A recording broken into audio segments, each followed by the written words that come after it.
O, supalpal yung survey ng Pulse Asia. Bakit andyan, Mr. Maravillas? Di ba sabi na, pa-survey ng Pulse Asia, Pulse Asia pala po, 50% daw sa mga Filipino kontra sa impeachment. Lalo na yung mga senator judges. O, di ba niya, Mr. Maravillas? Sabi ni Chis Escudero, postpone yung pagbasa ng articles of impeachment. Postpone. Kaya sabi ni Laila de Lima, isa sa mga prosecutors ngayon na House prosecutors, DOA na daw yung impeachment laban kay Sara. Dead on arrival, Pangulong Bongbong, parang hindi niya interesado. Inilinaw po kanina ni Jose Castro yung posisyon ng palasyo. Talagang yung presidente dapat hindi man mag-involve dyan kasi hindi man yan trabaho. Ayaw nga ng gulo ng ating Pangulo. Pero si Sara, di ba, mangingialam siya sa proseso ng Senado na wala yan sa kanyang nagpapagang mga balita at pagtalakay sa mga isyu ng lipunan. Pulsa, opinyon, banat at paglalantad sa katotohanan. Pulsa, what you see is what you get. You decide. Hello po mga kababayan, si Dante Maravillas po, Bicolano Vlogger. O, supalpal yung survey ng Pulse Asia. Bakit andyan, Mr. Maravillas? Di ba sabi na, pa-survey ng Pulse Asia, Pulse Asia pala po, 50% daw sa mga Filipino kontra sa impeachment. Ngayon, naglabas ng survey yung SWS. Lumalabas mga kababayan, siyam, nearly 9 out of 10 Filipinos. Siyam sa 10 sa mga Filipino nagsabi kailangang harapin ni Sara ang impeachment. Kaya ngayon si Ronnie Holmes ng Pulse Asia, booking na kayo ngayon. Noong 2000 mga kababayan, inamin mismo ng may-ari ng Pulse Asia, si Professor Miranda, na binabayaran sila para mag-survey. Gusto nilang bilogin yung isipan ng mga Filipino na si Sara Duterte napaka-popular at ayaw ng mga mamamayang Filipino narapin ni Sara o kontra sa impeachment na final ng Congress kay Sara Duterte. O ngayon, diba, durog na durog kayo. Pulse Asia. Ito yung latest mga kababayan mula sa SWS. Ngayon pa lang published 12:05 p.m. Nearly Philippines na rito mga kababayan. Para alam ninyo, mga sources natin, mainstream, Philstar, walang haka-haka. Nearly 9 in 10 want Sara Duterte to address impeachment charges. Sabi po sa survey ng Social Weather Station, impeach Sara. Huwag kayong nagpapaniwala dyan sa Pulse Asia. False nga. Pulse Asia mga kababayan, pera-pera lang. At sabi nga natin, malamang sa malamang, pwedeng alam ng Pulse Asia o hindi alam. Pero imposibleng hindi alam, mga kababayan, kung sino yung nag-komisyon ng survey o nag-sponsor ng survey o nagpa-survey sa kanila. Kasi hindi man yan magsa-survey nang walang bayad po. Kung yung nagbayad po, ang intensyon, imanipula para i-brainwash po tayo, lalo na yung mga senator judges. O diba niya, Mr. Maravillas? Sabi ni Chis Escudero, postpone yung pagbasa ng articles of impeachment. Postpone. Kaya sabi ni Laila de Lima, isa sa mga prosecutors ngayon na House prosecutors, DOA na daw yung impeachment laban kay Sara.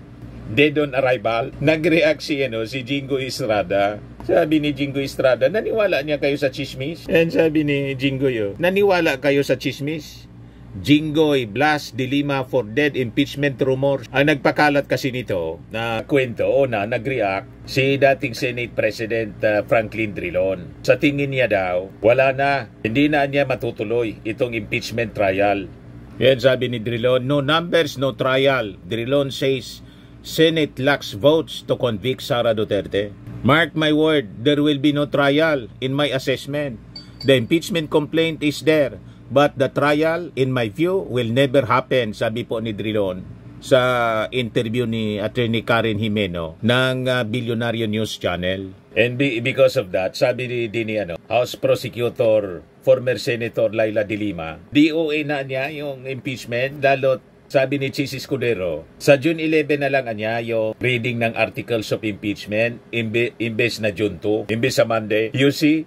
But anyway, going back doon sa una muna ang topic natin, ibigay ko sa inyo yung mga detalye ng balitang yan. Dito muna tayo sa result ng survey ng Social Weather Station na binasag mga kababayan, yung survey ng Pulse Asia na nagsasabi 50% sa mga Filipino daw kontra sa impeachment ni Sara Duterte. Malabo po.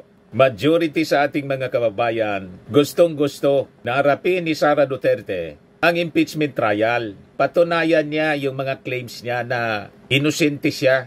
Ito sabi dito, nearly 9 in Filipinos want Vice President Sara Duterte to address the impeachment charges against her and clear her name of corruption allegation. Batay sa resulta ng survey mga kababayan, napag-alaman na 68% ng mga respondents ng mga tinanong nagsabi na si Sara should definitely address the charges, while 20% said she probably should. So, 68 plus 20, 88% po ang nagsabi mga kababayan, kailangan niyang harapin. Paano naging 50% sa False Asia? Di ba mga kababayan? 50% daw kontra. Tell that to the Marine. Tama pa mga kababayan? Pinagluloko ninyo ang ating mga mamamayang Pilipino. Isa totoo lang po, nagagalit na nga po sa ginagawa ng Senado. Masyado na nilang dinidelay yung forthwith na sinasabi ng konstitusyon. Ginawa nilang 4 months. 4 months delay.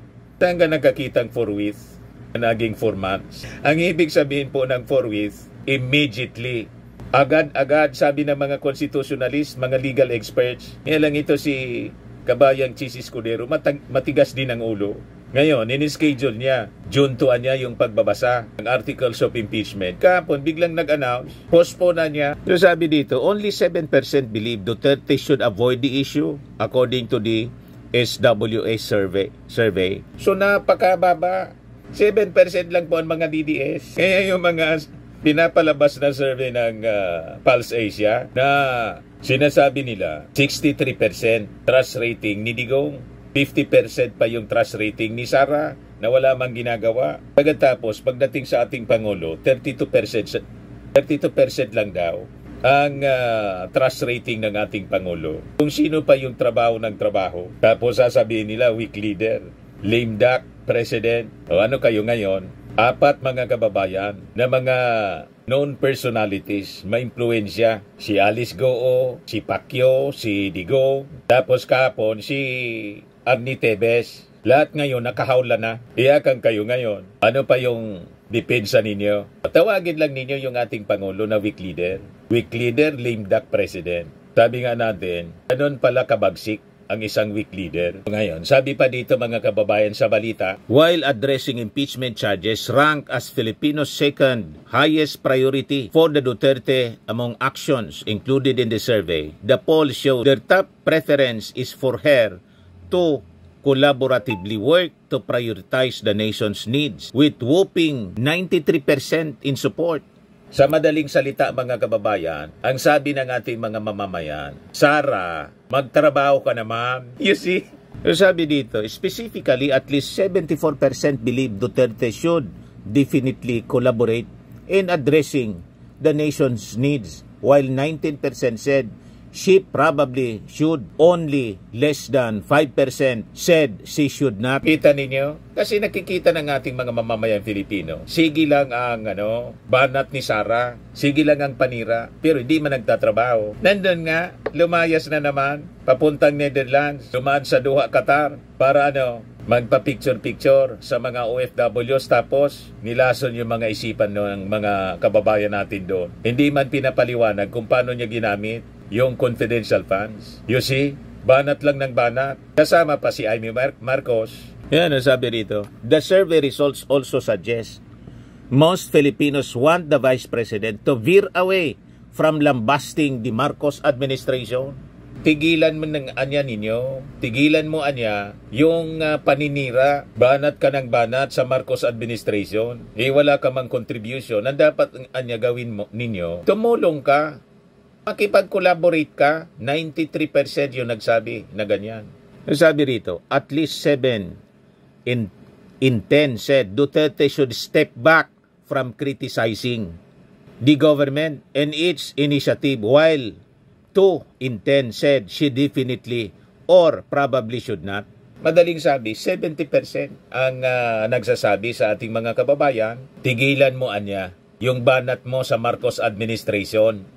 Most participants of the survey also want Duterte to focus on implementing her own platforms and policies 86%, and continue her duties as Vice President and stop politicizing, 81%. Ang nagsabi mga kababayan, tigilan mo ang politika mo. Supalpal si Sara Duterte dito, mga kababayan. Yung Pulse Asia po, malamang supported ni Sara, o kung hindi, yung Beijing yung nag-finance noon para siraan yung ating gobyerno. Pinapalabas si Digong, sikat na sikat pa mga kababayan, despite ng mga pinagagawa, paninira sa ating napakabait na Pangulo. 63% pa yung may tiwala daw, sabi ng Pulse Asia. 50% kay Sara. Pagkatapos, 32% lang yung sa ating Pangulong Bongbong. Ano kayo ngayon? Paano ninyo ipapaliwanag ito, Pulse Asia? Alangan man mas magaling pa kayo sa SWS. Mas reputable, mga kababayan, ang social weather station kaysa dito sa Pulse Asia. So sabi dito, the SWS was conducted, yung survey was conducted days before the midterm elections, May 2 to 6, and commissioned by the Strat-based group. Yung sa Pulse Asia, mga kababayan, sabi May 6 to 9 yon. Ibig sabihin, pinakang latest yon. Alangan man, after 3 to 4 days, nagbago na yung pananaw ng mga tao. Ang dali naman nagbago. Napakalinaw po ang mensahe ng ating mga mamamayang Filipino. So, 88% ang gustong dapat harapin ang impeachment and prioritize the nation's need and face corruption allegations. Harapin mo, ipaliwanag mo kung paano mo ginamit yung confidential funds, bakit yung mga senador nadama yung mga apelyido. Ipakilala mo kung sino yung sinasabi mong kinontrata mo na para patayin yung ating Pangulo, si Lisa Marcos at si Martin. At sinabi mo pang no joke, no joke. Hindi pwedeng sasabihin mo na ilamanan niya yung sabi niya. Palamanan niya kung sinabing papatayin ko. Ang daling magbago, mga kababayan, ng statement.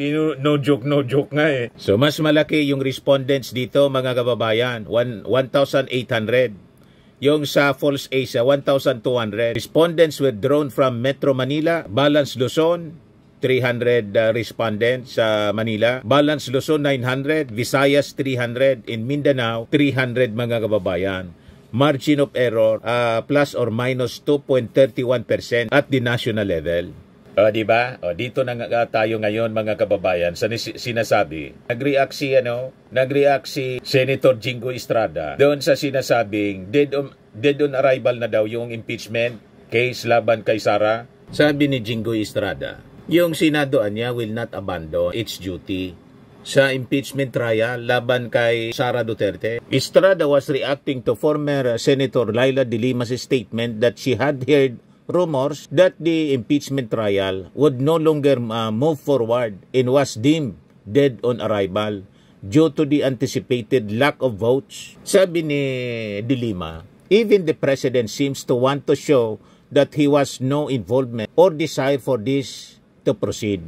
But the question is clear. Will we allow the process or turn our backs on it out of fear or political calculation? The Constitution lays out a path for accountability. It begins with the filing of the complaint, moves to the House for deliberation in action, and proceeds to trial in the Senate. Each step exists for one reason, to uncover the truth. I have been invited to join the prosecution panel, sabi po ni de Lima. Masyado na kasing excited si Laila de Lima na gisahin, mga kababayan, si Sara Duterte sa impeachment trial. At na-mention niya na even anya di president, yung ating Pangulong Bongbong, parang hindi anya interesado. Inilinaw po kanina ni Jose Castro yung posisyon ng palasyo. Talagang yung presidente dapat hindi man mag-involve dyan kasi hindi man yan trabaho. Ayaw nga ng gulo ng ating Pangulo. Pero si Sandro Marcos yung pumirma. Hindi ninyo nagigets. Yung Pangulo ayaw niyang ma-involve. Kasi presidente siya. Pero yung anak, si Congressman Sandro Marcos, siya yung nangunang pumirma. Ano ang reading ninyo niyan? Klinaro na ngayon, mga kababayan, ni Jose Castro. Itinanong kanina sa kanya, pakinggan natin. Ilang beses na po sinabi ng Pangulo niya na ayaw niya sa impeachment. May nagsasabi rin po na parang yung pag-ayaw daw po ng Pangulo sa impeachment ay kahulugan na ayaw niya ng transparency and accountability. Ano po reaction ng Palace po? Opo, maliwanag po ang sinabi ng Pangulo na sa simula po ay ayaw niya talaga po ng impeachment dahil maaaring meron pong ibang mga legal na pamamaraan kung dapat mapanagot ang dapat mapanagot. Pero ngayon po, ang Vice Presidente po ay impeach na. Wala na po sa kamay ng Pangulo ito. Yun naman po ay kanyang suggestion lang. Kung maaari ay ayaw niya na impeach. Proseso. Tandaan po natin, sana po bago mag-analisa sa bawat sasabihin ng Pangulo, ilahat po ang kanyang mga sinasabi. Hindi lamang po sa sinasabi niyang ayaw niya ng impeachment. Tatandaan po natin, sinabi niya, doon sa press con sa Kuala Lumpur, before the Malacanang press corps sa Kuala Lumpur, sinabi po niyang hindi siya tumatakbo sa laban. At kanina sinabi rin po niya, nung naibalik na po si dating Congressman Arn Tevez, sinabi rin po niya na the people is assured that lawlessness will not go unpunished. Sa pagkakataon pong itong impeachment trial, alam po natin that impeachment trial is not the business of the executive. Hindi po makikialam ang Pangulo patungkol po dyan, pero sinabi po niya na dapat umandar ang proseso. Naintindihan na ninyo. Yung Pangulo, nilirespeto ang proseso. Pero ayaw niya sa impeachment. Kaya lang hawak na ng Senado. Alangan man niya pigilin yung Senado. O diba? Mangingialam siya sa proseso ng Senado na wala yan sa kanyang power. That is not the business of the President. Yung mangialam po sa proseso. Ayaw niya sana. Kaya lang na-impeach na ng Congress. And overwhelming yung pumirma. At yung nanguna sa pagpirma, anak niya. Hindi din niya pinigil yung kanyang anak kasi nirerespeto niya yung trabaho bilang isang congressman. Paano kayo ngayon? Yan ang ating Pangulo, binabalansi lahat mga kababayan. Ayaw niya sana. Kaya lang nandyan na yan. Kaya tuloy. Yan ang madaling sabi, tuloy ang proseso. Kasi nirerespeto ng ating Pangulo ang proseso. Parang yung kaso ni Digong. Ayaw niya na si Digong. Yung nangyari kay Digong sa ICC na na-deliver po. Pero bakit niya naman Mr. Maravillas kung talagang ayaw niya? Hindi siya pwedeng maghindi sa Interpol. Ayaw niya sa ICC kaya yung posisyon niya, walang jurisdiction yung ICC sa atin. Hindi nagbabago yung posisyon niya sa ICC. At walang plano hanggang ngayon. At least for now, walang plano ang ating Pangulo bumalik as member ng ICC. Kaya lang yung ICC, matalino rin siyempre. Maging ICC yan kung hindi matalino. Alam ng ICC, hindi man tayo umalis as member ng Interpol. Tinap ng ICC yung Interpol para arestuhin si Digong. Ayun, nag-cooperate yung ating Pangulong Bongbong. Ano yung mali doon ng ating Pangulo? Walang mali kasi sabi ng ating Pangulo, we are under obligation. We are obligated. Hindi pwedeng hindi tayo mag-cooperate sa Interpol. Tama po. Pero walang contradiction po sa posisyon ng ating Pangulo kasi nire-respeto niya yung proseso. Ayaw niya sa impeachment, kaya lang na-impeach na eh. Nasubmit na po sa Senado. So kailangang tapusin ang proseso. Yan ang ibig sabihin, mga kababayan, ni Yossi Castro. And I think, naintindihan yun ng mga senador. Diretso natin yung paliwanag ng palasyo. Respeto ang due process. Yo. So, Yun. ito po ay nasa kamay na ng mga prosecutors, nasa kamay na po ng Senado. Pag sinabi po nating proseso, dapat sundin ang batas.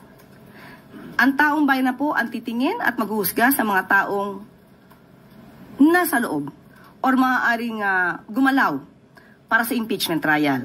Ang mga prosecutors dapat gampanan ng kanilang trabaho bilang prosecutors.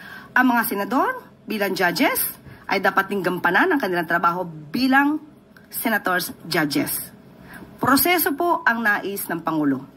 Wag po natin kalimutan yan. At sabi nga po natin, tao na po ang magsasabi. Kung ang mga taong ang mga senador po na siya magsisilbing husgado, judges, hurado, ay gagampanan ang kanilang trabaho nang naaayon sa batas at proseso. Ano ang konklusyon ninyo mga kababayan? Kontra sa impeachment yung ating Pangulo? Pag hindi pa ninyo na-gets yung paliwanag ni Yossi Castro, di paano yan? Consistent yung ating Pangulo. Rule of law. Hindi pwedeng walang rule of law, mga kababayan. It will be a very bad precedent para dito sa ating bansa. At hindi pwedeng mangialam yung ating Pangulo sa Congress. Pati nga yung anak niya, hindi niya pinakialaman, pumirma. kinonsulta siya. May rason naman po si Sandro Marcos. Tinanong ng mga reporters, bakit niya ikaw yung unang pumirma? Sabi ni Sandro, nagtakapaan niya kayo. Tatay ko, nanay ko, tito ko si Martin Romualdez, pinagbantaan niya, papatayin. Asa ka pa na hindi ako ang unang pipirma? Kaya hindi pinigil ng ating Pangulong Bongbong Marcos kasi naniniwala sa rule of law ang ating Pangulo in respect to the members of Congress, Legislative Department. Kahit yung anak niya, hindi niya ininfluensya. Gusto niya mag-isip ng independently yung kanyang anak kasi congressman na po eh. Tama po? Balikan natin si Jinggoy Estrada. Binanatan si Laila de Lima ni Jinggoy. Sabi ni Jinggoy, grandstanding man niya yan. Na grandstanding naman niya si Laila. That is just grandstanding. She always believes in rumors. We are not going to abandon our constitutional duty to hear the impeachment case against Vice President, the Vice President. Ngayon, imbes na sa Monday na June 2, yung pagbasa, mga kababayan, ng articles of impeachment, nireset po ito, nireschedule sa June 11 na lang daw, sabi ni Chis Escudero. This is anya to allow the Senate to tackle priority legislative measures before the 19th Congress adjourns. Ngayon, tinanong siya ni Jinggoy kung kaya pa niyang i-handle ng Senate, may pasapa itong mga priority bills at the same time, yung impeachment trial. Sabi ni Jinggoy, paniwala ko anya it's possible. So paliwanag niya, the impeachment anya is still a priority. That is our functional responsibility as the Senate to act an impeachment court. But as I said, the primary mandate of the Senate is to craft and legislate bills that will, of course, be down to the benefit of our people.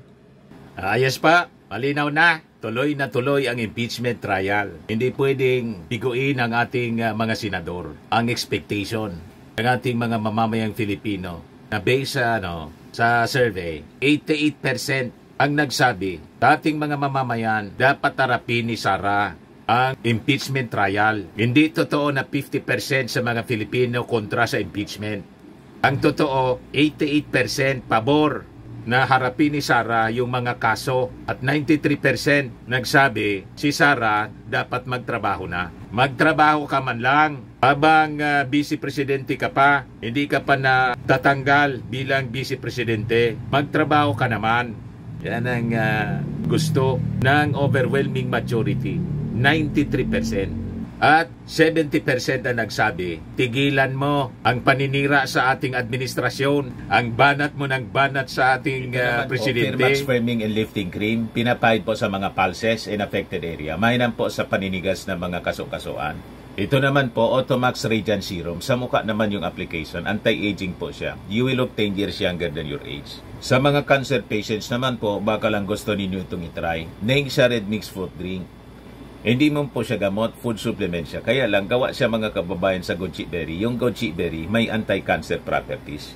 O ngayon, yung mga inquiries ninyo, dumiritso na lang kayo sa aming messenger sa Facebook para masagot namin agad. Ayos pa? Ayos na ayos niya, Mr. Maravilla. At sa mga naghanap po ng malinis and spacious fitness gym, pumunta lang po kayo sa aming Colossal Fitness Gym. May Grab Car Rental din po kami. Ito naman po yung bago naming product na binibenta online. Eye Glow Serum, whitening po siya. Tingnan ninyo yung epekto sa aking anak na architect before and now. Yung mga inquiries po ninyo, dumiretso na lang kayo sa kanyang Facebook account, Riz Maravillas.